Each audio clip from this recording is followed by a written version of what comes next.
So here we are down at Alder Hall. It's part of the tree-themed dorm complex down at West Campus on the Campus Parkway. This is a place where most freshmen spend at least part of their freshman year. So we're going to take a look around.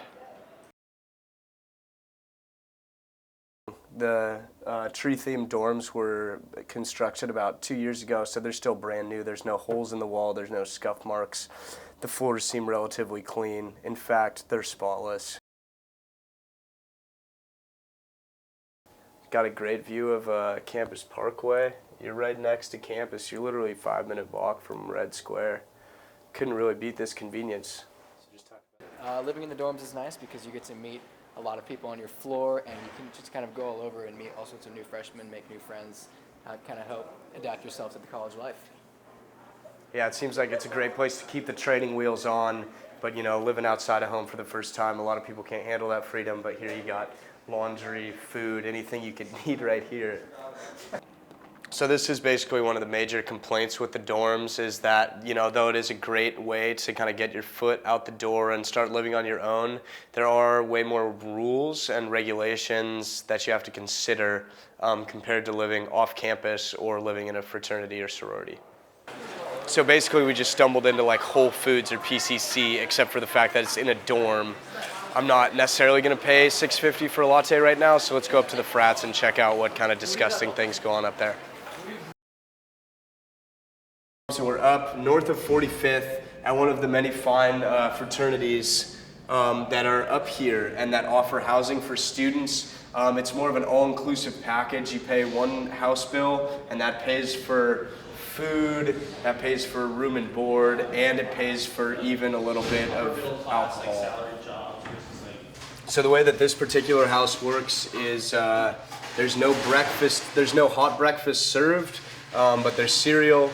But then for lunch and dinner, there's a full-time chef that comes in and prepares meals for about 70 guys. So she has a really, really tough job, but she makes it work.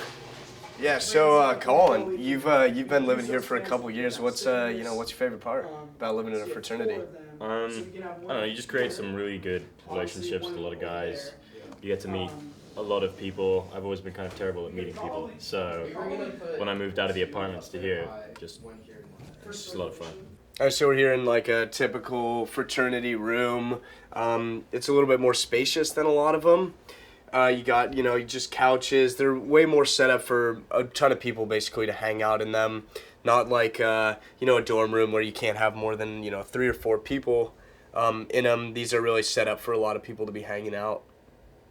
So just about another 3-minute bike ride from the fraternity. We are up on about 17th and 55th, about 5 blocks from campus, in a house that's kind of old. It's in a more residential district. There are actually like old people living around, which is pretty curious, right next to a college campus.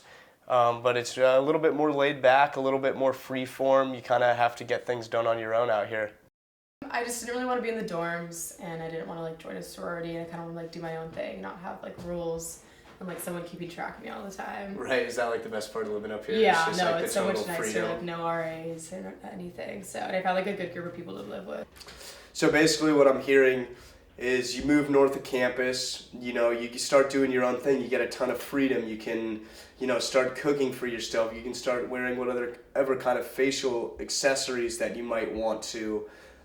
Some people get afraid of the freedom, just that you think it's going to turn into a pigsty, or people are going to start fighting each other. But I know if you find the right group of people, you live up in a house, and everyone kind of fends for themselves. And it seems like the last training wheel gets taken off after you first live in the dorms, then maybe live in a fraternity, and then you're living in a house, and you get to make decisions completely for yourself. And it's tough to be successful. It's tough to be self-motivated, but if you have that gumption, then